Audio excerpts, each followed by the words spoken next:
Hello, everybody. My name is John Turner, aka Professor JT, and welcome to Black Ed 101. We're going to have a great discussion this evening. We got some great things to talk about. I'd like to introduce myself once again. My name is John Turner, Professor JT. You can find me on Twitter at the Professor underscore JT, and I work at Ivy Tech Community College in the city of Indianapolis, Indiana. I'm an adjunct professor and I'm an academic advisor. So I have some great women that are here with me, educated women, and they're going to introduce themselves, and we're going to go into a great discussion this evening. We'll start with Ms. Freeman. Hello, everyone. My name is Tara Freeman, and I am currently located in Atlanta, Georgia. I have been working in higher education for about 11 years now, mainly on the recruitment and enrollment side. So I help, students and parents find the right fit in colleges for them. Currently, I work for a company, and we're kind of like a vendor, and we kind of work with colleges and universities on their recruitment programs for them. I'm excited to talk to everyone tonight. And the doctor? Yeah, I am Dr. Tyra Selden. I was a university professor for many years. I currently am doing a lot of K through 12 consultancy work. I'm a writer, and I'm also the editor for Your Black Education. Very good, very good. So what we're going to discuss this evening is racism and what's going on with blacks in these college classrooms and what's going on the campuses. We are in the wake of probably one of the most historic black events of what's going on at the University of Missouri. And there actually has been some good and some horrible that's come with that. I'm actually going to let Dr. Selden kind of go into a little bit what's going on and kind of her thoughts on the matter.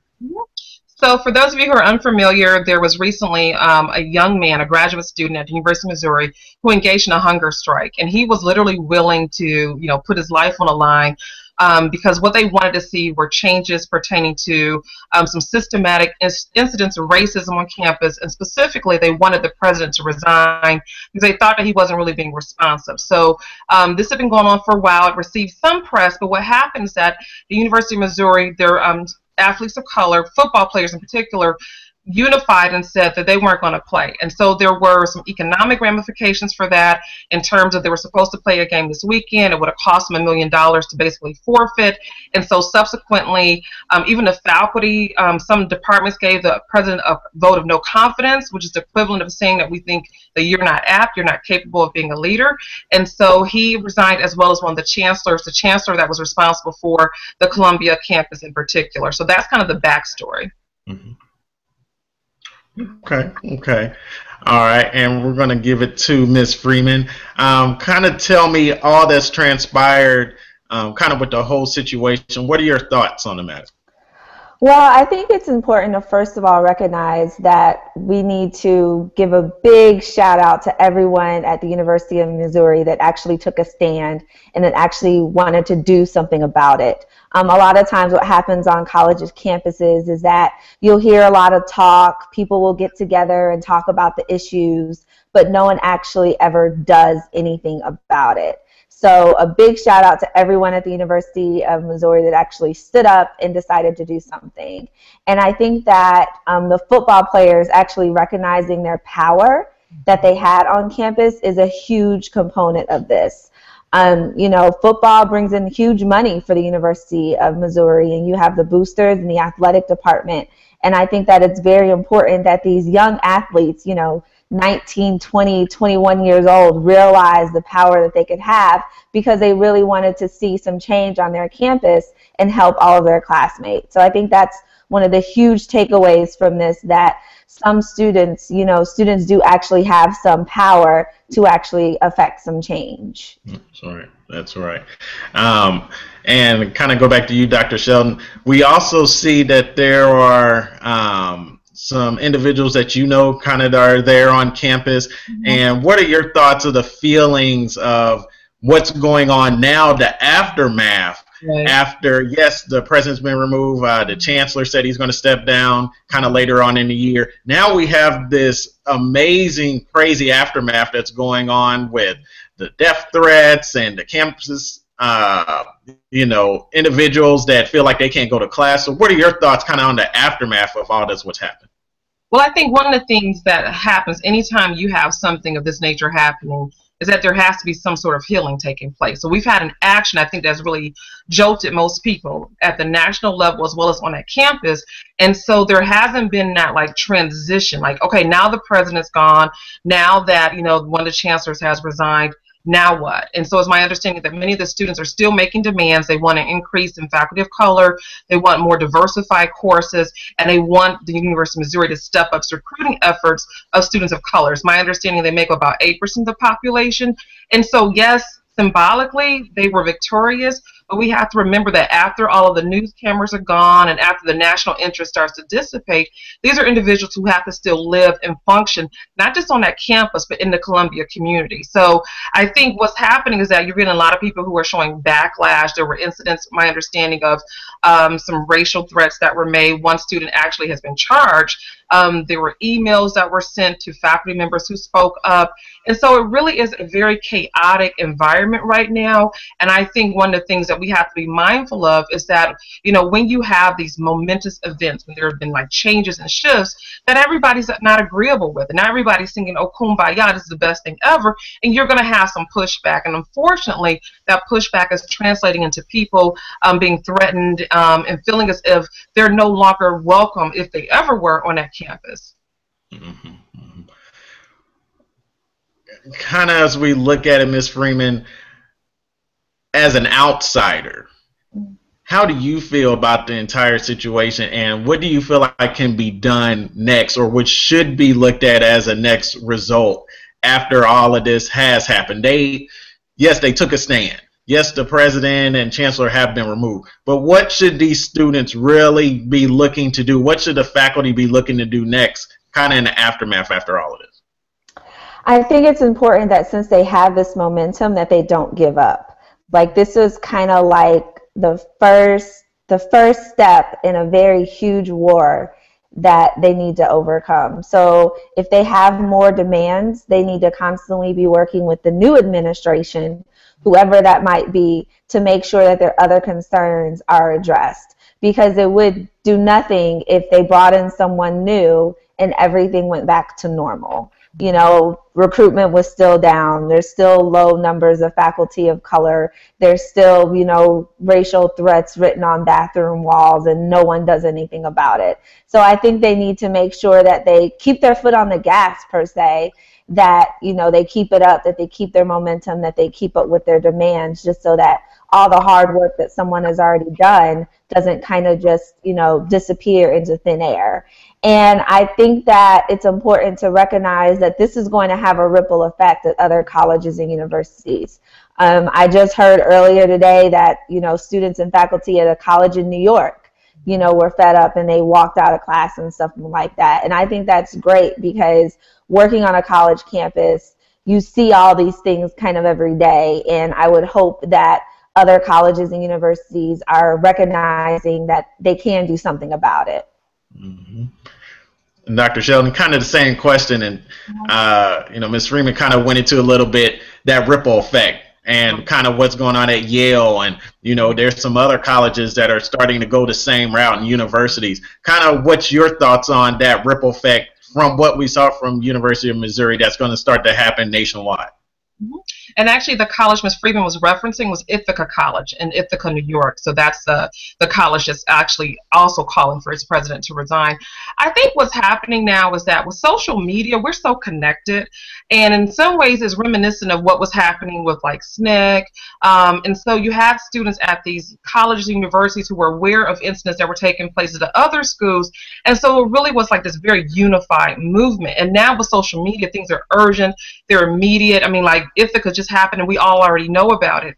And so I think what students are realizing is that they have voice, they have power, that they really have to have a concerted effort, and that in doing so they need to be very clear about what it is they want, because one of the things I've heard people say is that some of the demands of the Missouri students are unrealistic. Mm-hmm. And so if you're asking for certain things, you want to make sure those things are actually viable, they're doable, because when we talk about critical mass on college campuses, we have to think in terms of, where do these students come from? what recruiting efforts are the admissions officers using to go out and get students. So I think we're going to see a lot of this, but one thing I would just hope is that they're very organized in their approach and realistic as well, because one of the worst things that can happen is you have a lot of people who are exerting a lot of energy, they're protesting, and it falls on deaf ears. And then that just kind of reinforces, these ideas that, young people are powerless when in essence they really aren't. That's true. All very true. All very true. Now, kind of an open question. As we do look at higher education when it comes to blacks, we know the numbers. Retention rates are low for black males. But then on the opposite end, we have black women who are actually doing well when it comes to graduation rates. We saw those statistics that came out kind of last year.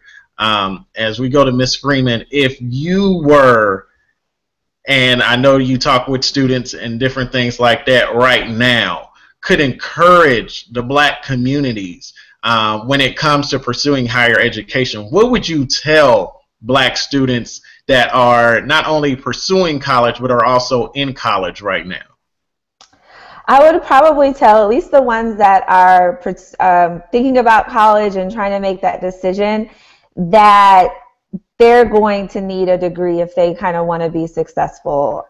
If it's kind of something that if they want to do better than their peers, they're going to need that degree to kind of move forward in life. And I would try and tell them to do it the cheapest way possible, obviously, too.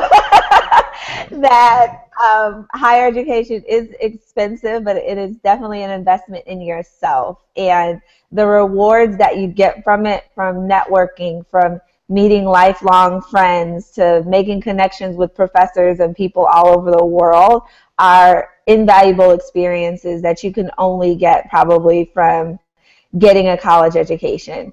For those students that are in college right now, I would tell them to keep pushing, that there's a light at the end of the tunnel, and that when you think it gets hard or you think you're falling behind, seek out help. There's plenty of resources on college campuses to help students if they feel behind academically, socially, they feeling burnt out. So don't give up. You got there, you got in, you're working towards that. Don't give up, keep pushing.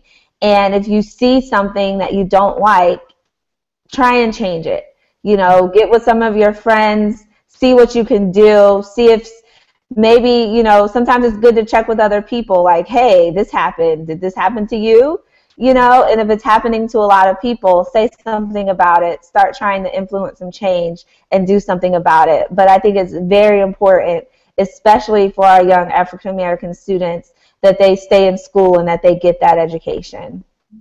Very good. Dr. Selden, same question. Okay. I think one of the things to think about too is that, so often we think in terms of aspiring for success, like it's defined in very materialistic ways.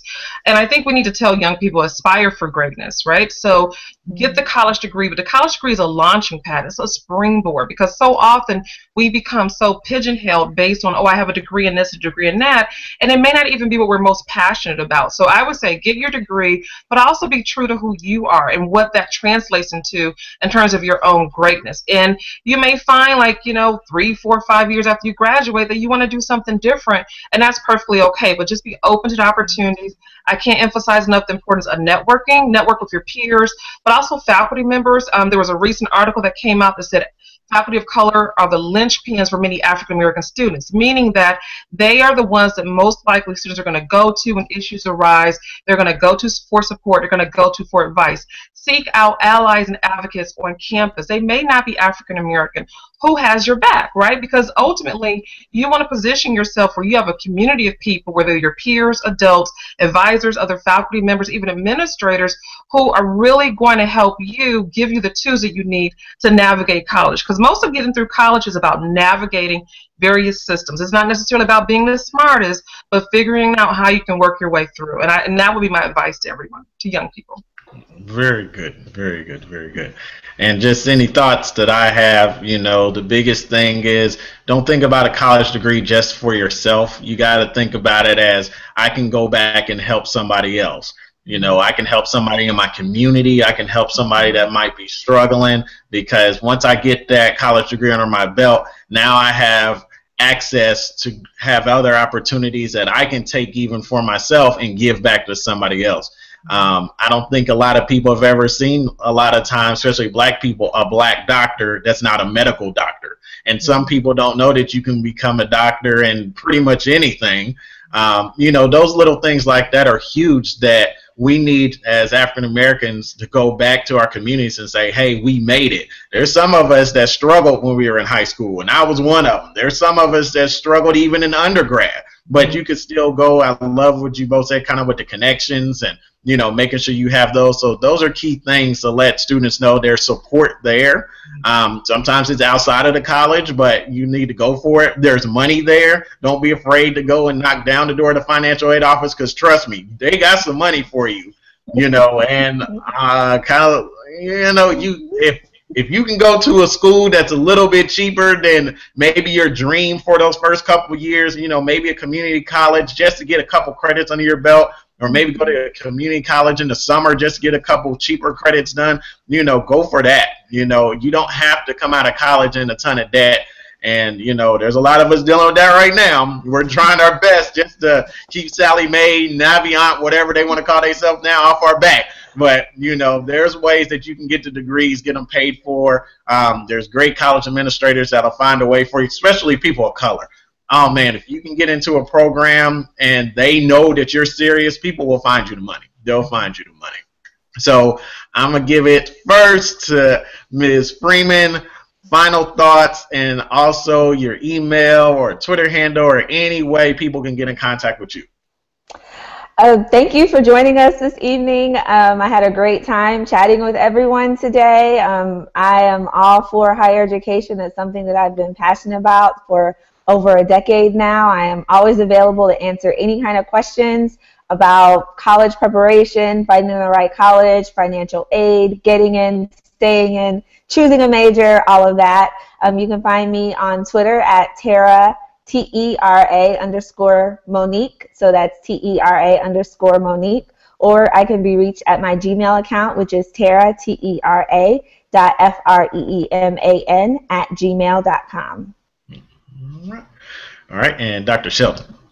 I think my final words would just be that, you know, whether you're dealing with something like racism, whether it's overt or covert, or you're dealing with issues pertaining to financing college, or feeling like you're disconnected, just push through. Like, push through, because there is something at the end of the tunnel for you. And these experiences are going to help to shape and mold you for life. And I also want to let you all know that, you know, there are resources that are available to you. As Mr. Turner mentioned earlier, I'm the editor of Your Black Education. We invite you all to come check us out. There are lots of resources, blogs. We look at education basically from pre-K all the way up through graduate school. We have information about scholarships and the like. So please check us out. If you want to reach out to me, please feel free to do so. I'm constantly looking for ideas for our website. It's editor@yourblackeducation.com. Editor@yourblackeducation.com. Thank you all. Wonderful, wonderful job. And I appreciate you ladies so very much. Once again, my name is John Turner, Professor JT, at the Professor_JT on Twitter. Always just excited about education, and I'm just here just to try to make education be cool. That's it. You know, so definitely for all the people, especially at the University of Missouri, all over that are blacks there in higher education, just keep going. You know, people always say Dr. King didn't die for this. Well, Dr. King died for this. Died for us to fight for what we believe in, fight for what's right. And so we're just going to keep on pushing. So thank you all very, very much, and we hope you all have a great evening. Thank you.